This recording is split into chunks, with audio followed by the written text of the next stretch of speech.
Bab pikiran dan pengobatan, subbab stres, kecemasan yang melebihi batas dan tidak pada tempatnya. Dalam bukunya Emotional Intelligence, Daniel Goleman menjelaskan bahwa stres sangat berpengaruh besar sebagai penyebab penyakit.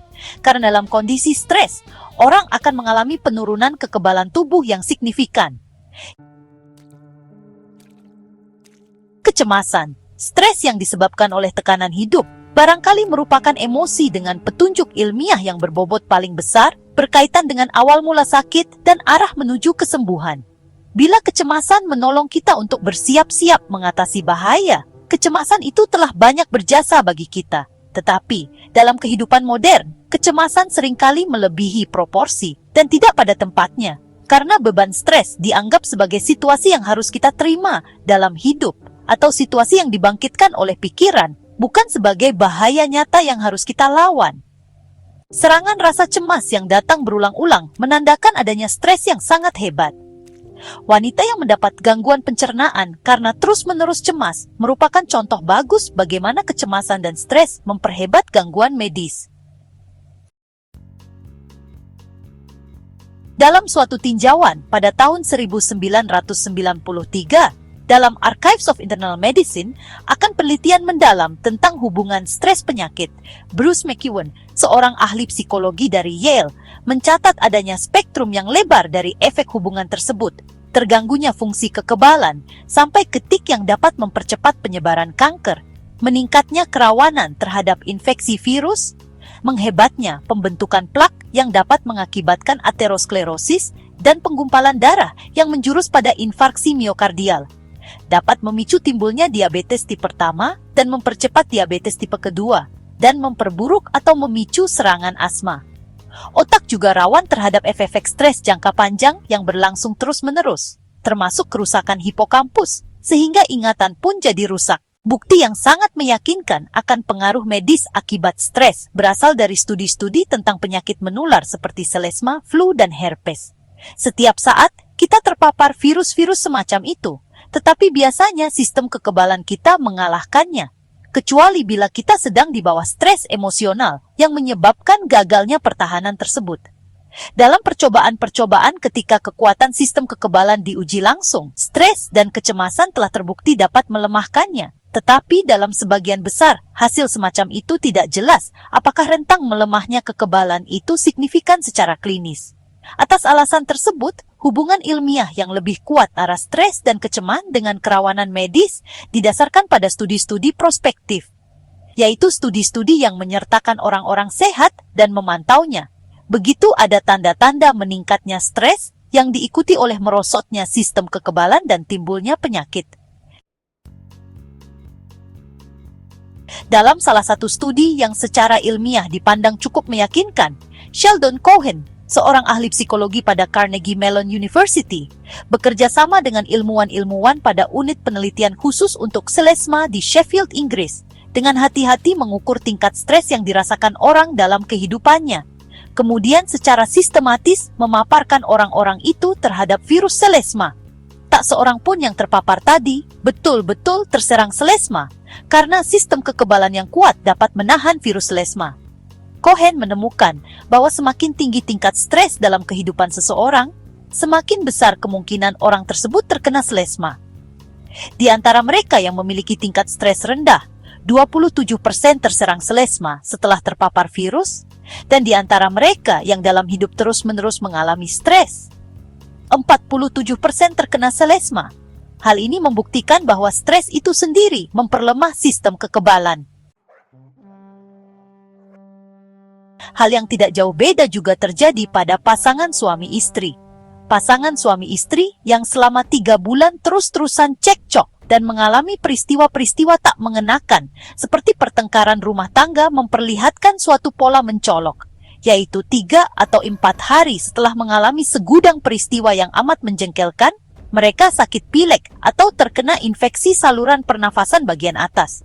Periode lambat itu persis dengan waktu inkubasi virus selesma biasa, sehingga menandakan bahwa paparan yang terjadi ketika mereka sedang amat cemas dan kecewa akan membuat mereka sangat rentan.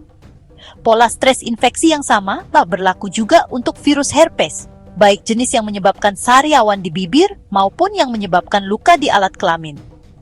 Begitu orang terpapar virus herpes, virus itu tetap tinggal bersembunyi di dalam tubuh, siap menyerang sewaktu-waktu. Kegiatan virus herpes dapat dilacak menurut kadar antibodi terhadapnya di dalam darah. Dengan memanfaatkan cara ini, giatnya kembali virus herpes tampak pada mahasiswa-mahasiswa kedokteran yang menjalani ujian akhir tahun, ibu-ibu yang baru bercerai, dan di antara orang-orang yang didera tekanan terus-menerus karena harus merawat anggota keluarga yang menderita penyakit Alzheimer. Kerugian akibat kecemasan bukan sekadar menurunkan respons kekebalan, tetapi penelitian lain menunjukkan efek buruk terhadap sistem kardiovaskular.